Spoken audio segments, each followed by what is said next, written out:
Hello, my beautiful friends. Welcome back to Something to Noodle On. I'm your host, Mac and Cheese, please. You can call me Mac. Today, I wanted to dive into the topic of hobbies. Why it's important to have them, how they can enrich our lives, but also what happens when our hobbies take over our lives and how they might have a negative impact on us.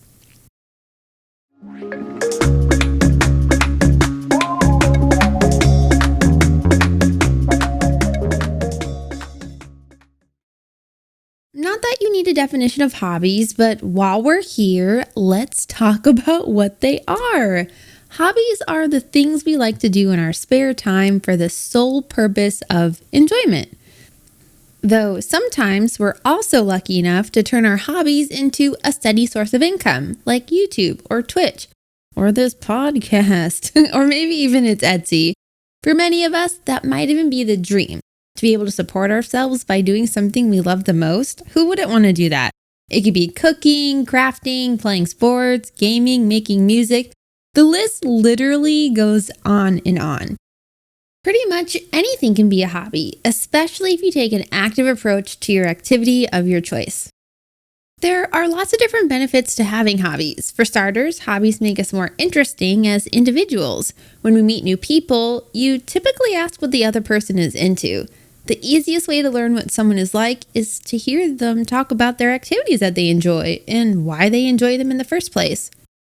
When we share common pastimes, we're able to connect and relate easily with one another. When we meet someone who engages in an activity we ourselves aren't familiar with, we have the opportunity to learn something new from them. It's an exciting conversation starter.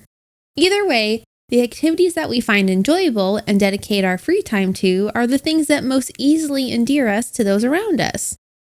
For me personally, when I go to conventions and I'm meeting new people, I typically don't ask them what they do for work. I feel like our work does not define us. However, our hobbies certainly can.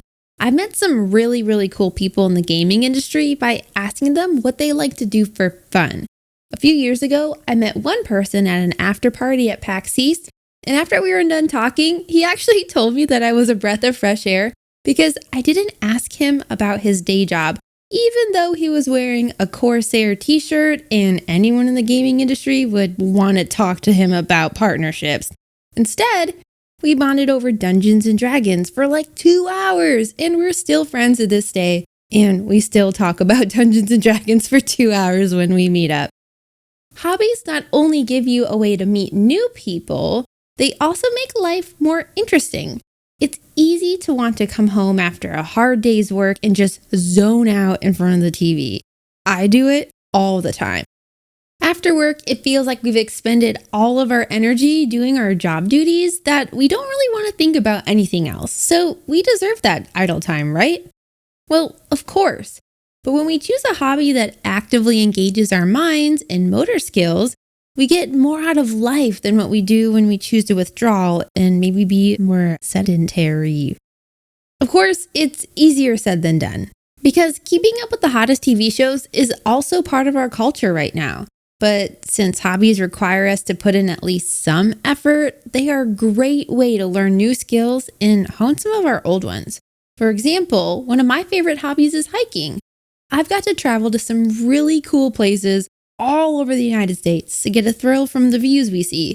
One of my favorite adventures was getting to go to Zion National Park. Truly a treat. It feels like a place where dinosaurs are currently roaming, even though I know that's not possible. It just feels that way. But if I wasn't interested in hiking, I would have never even known this place existed.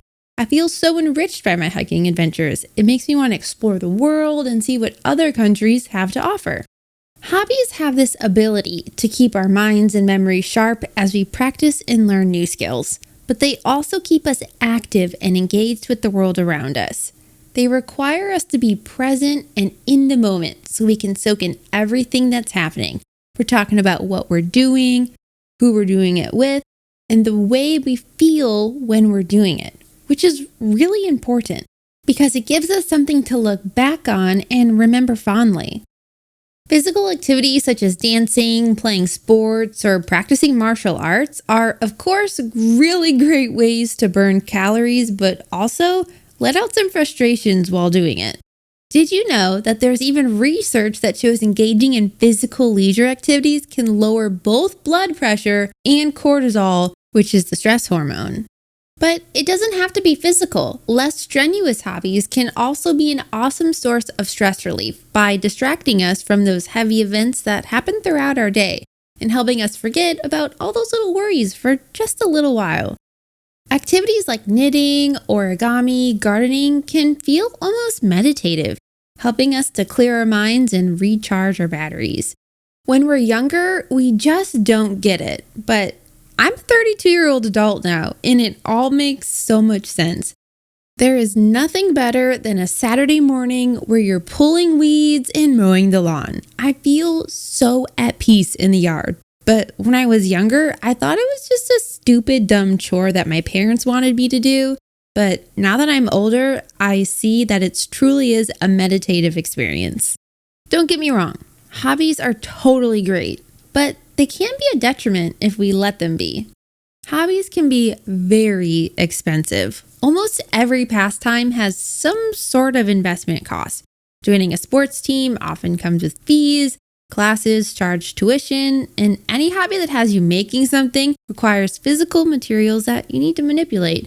Cosplay, for example, is a really popular hobby. It takes a ton of time, talent, and, of course, disposable income. But it rewards you with little in return, besides the experience of bringing a character that you absolutely love to life.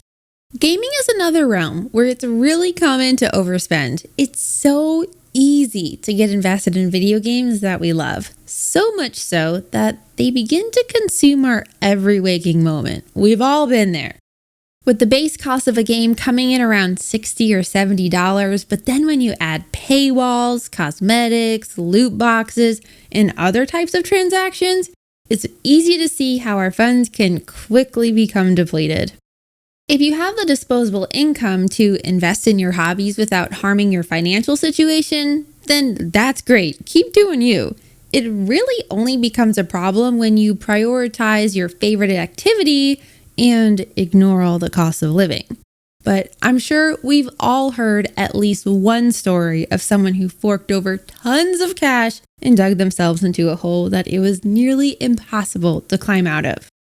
I know of a few people who are obsessed with cameras, getting the latest and greatest, but that newest model, the base price could be around $600 or more, and that's just the body, not without those pricey lenses. This can get someone into trouble pretty quickly if they don't have the means to support upgrading to the latest camera body every single year. Something else you may want to consider is investing too much time in our hobbies. They can start to take control of your life and affect your personal relationships.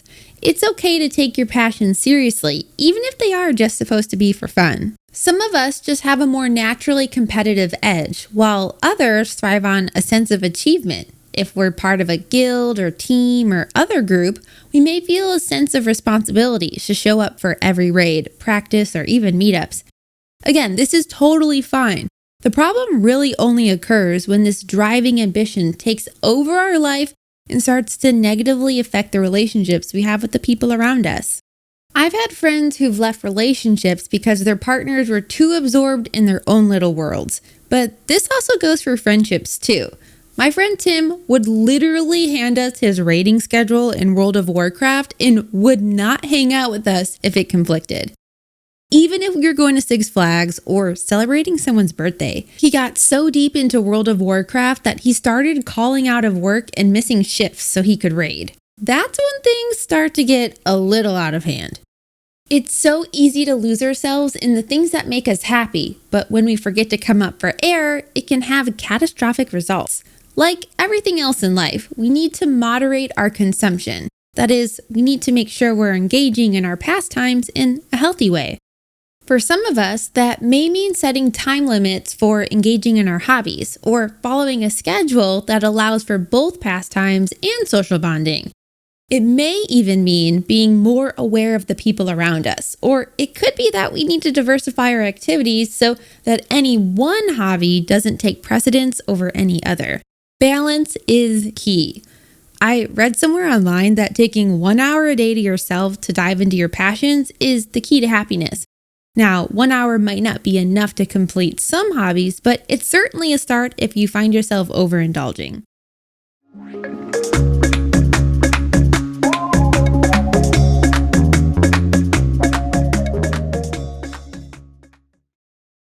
Here's something to noodle on. Is it essential for us to even have hobbies? As said before, having hobbies makes us more interesting to other people.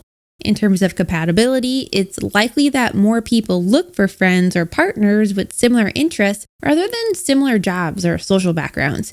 We tend to get together more often with people who enjoy the same things as us and activities that we ourselves do. Life is just more fun that way. But our hobbies help us build social connections by establishing common grounds when meeting new people. And since humans, by nature, are social creatures, seeking connections with like-minded individuals is a core component of our emotional well-being. In this way, of course, it's essential for us to have hobbies. As an adult, it's so hard to make friends outside of work. We no longer have that common tie of school that brings people together.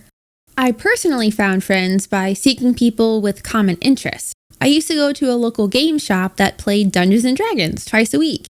Through going consistently, the group trusted me as a fellow nerd or whatever, I don't know, they liked me and invited me to go out to the movies and other outings. Yay for friendship! If you're like me and you don't know how to make friends, start by finding local meetups for those activities that you're most interested in.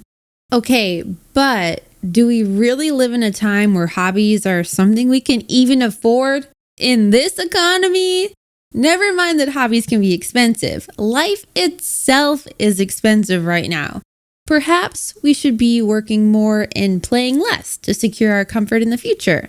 Maybe hobbies are better suited for later in life when we no longer need to work 5 days a week to make ends meet. Sure, life would be more boring without activities to keep us enlightened and inspired, but that might not matter much if it comes down to either putting a roof over your head or doing something just because it's fun. With wages stagnating while costs are rising across the board, the argument for abandoning hobbies to ensure our own survival becomes a little bit stronger. Granted, there are plenty of activities that are free or have a low cost of entry to participate in. But do the benefits really outweigh the risks? Perhaps this is a personal question we need to ask ourselves. I'm sure some of us might be willing to forgo leisure activities to make sure we have the essentials for survival. But for many of us, those little bits of happiness that accompany our hobbies are the very things that keep us going day in and day out. For me, I feel like I need hobbies in my life. It gives me something to live for. Granted, with ADHD, I seem to collect hobbies like it's going out of style. But my tried and true hobbies like hiking and gardening, cooking, video games will always be there. If I'm strapped for cash one month and can't afford the latest video game, I can always turn to the great outdoors, which is mostly free unless you're going to a national park. But hey, pulling weeds are always free, I suppose. Of course, I'm just playing devil's advocate here, and I do think hobbies are important to life. But something else I personally have been noodling on, can our hobbies remain hobbies if they become our jobs? We mentioned in the beginning how for some of us, making a living from our hobbies is the ultimate goal. Doing something we love and earning money in the process seems like a win-win situation. But is a hobby really truly a hobby if we make it our job? When we rely on our hobbies as a source of income, they're no longer activities that we enjoy just for the sake of enjoying. There's an added layer of pressure that comes with them now. When doing something for fun, it doesn't really matter if we're good at it. We can sing out of tune, dance to the beat of a different drum, and chalk up our mistakes as learning opportunities. But when we're selling a good or performing a paid service for other people, our output needs to be perfect so we can continue to maintain a steady stream of income. Small mistakes can cost us big time. This is, of course, not to say that we can't have our cake and eat it too. There are many success stories out there of people who have turned their hobbies into their livelihoods and still love what they do. Perhaps the key to this is simply finding a different hobby to fill in the gap. Of course, this is way easier said than done. For me, YouTube and Twitch streaming has always been my for fun thing that I did on the side, but now that it's actually my job, it doesn't always feel as fun as it used to. I guess that's part of why I started this podcast, to give me something else to do and obsess over.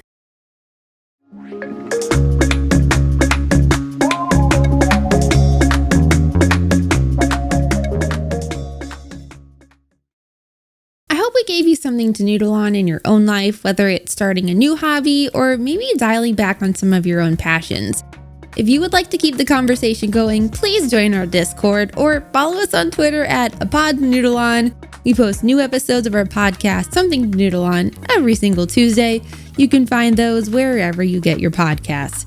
I'm your host, Mac and Cheese Please. You can call me Mac. Until next time, bye friends!